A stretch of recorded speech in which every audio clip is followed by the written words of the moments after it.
kind of speaking of, I heard that there was a scene like that in Wonder Woman, where like David Thewlis is supposed to like look younger in like an earlier battle scene, and like I didn't really some of notice the battle that. scenes people were made to look younger too, and people are saying that one didn't come across that great. Oh, I didn't even really notice that. Interesting. I think I'd look into that. But I heard Thewlis was really good. I heard Thewlis and Chris Pine, along with Gal Gadot, were like fucking aces. In this Gal movie. Gadot shines, man, and Chris Pine was awesome.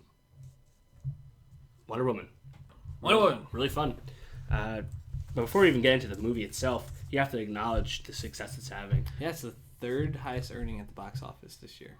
Over 100 million. 103 million domestic, plus another 125 international. It's the biggest ever opening for a movie directed by a woman, and it was already the most expensive movie ever directed by a woman. That's fantastic. And it is also good because in the box office success, it dethrones 50 Shades of Grey from having that title, which took it from Twilight, so we finally have a good movie that has this distinction.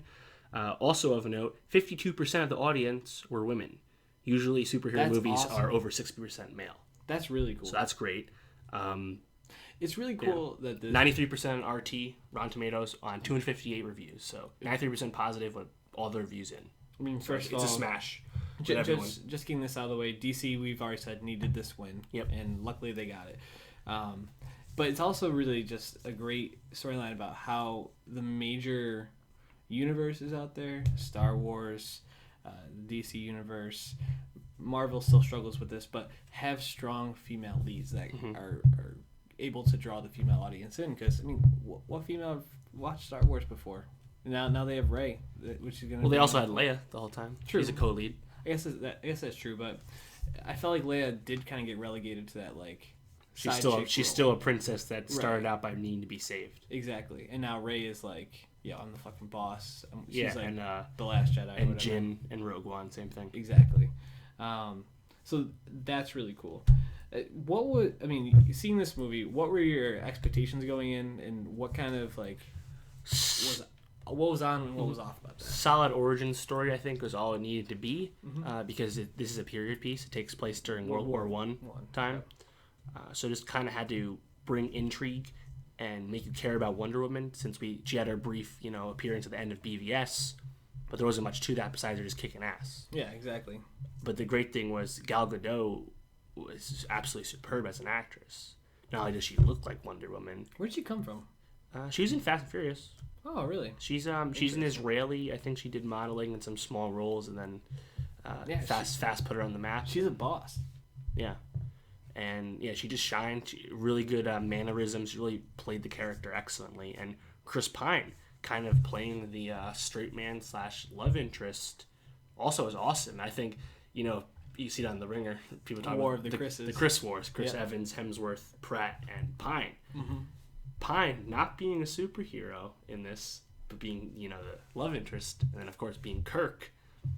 Stock is high for Chris Pine right now. I've always been a fan. He didn't overtake Chris Pratt, though. Chris Pratt has the #1 movie. He is, but Chris Pratt plays the same role. Goofy idiot all the time, right? I guess Lovable guy.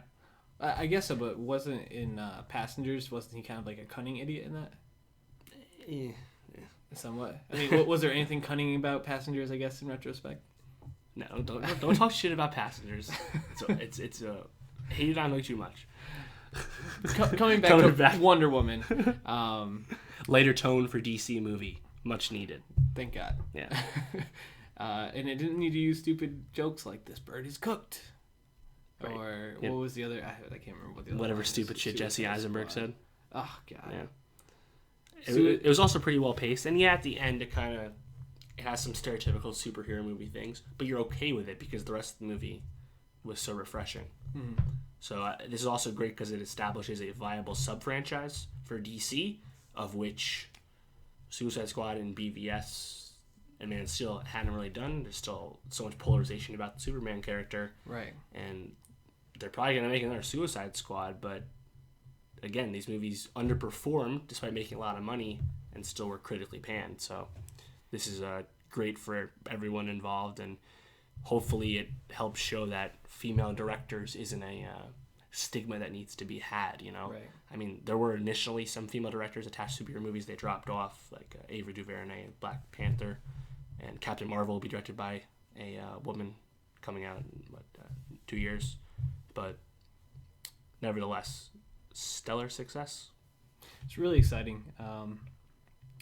Wonder Woman, I think in a lot of senses, like Superman kind of gets lumped into just being like one of those heroes who they're like invincible and like who the fuck could really get into that. Mm-hmm. Also, just Wonder Woman. I mean, I don't really know a lot of her origins, so I'll say this with a grain of salt. Just like Superman doesn't really have like the backstory that really gets you like really into. Like Batman has a very interesting backstory and like people most accessible backstory. Exactly.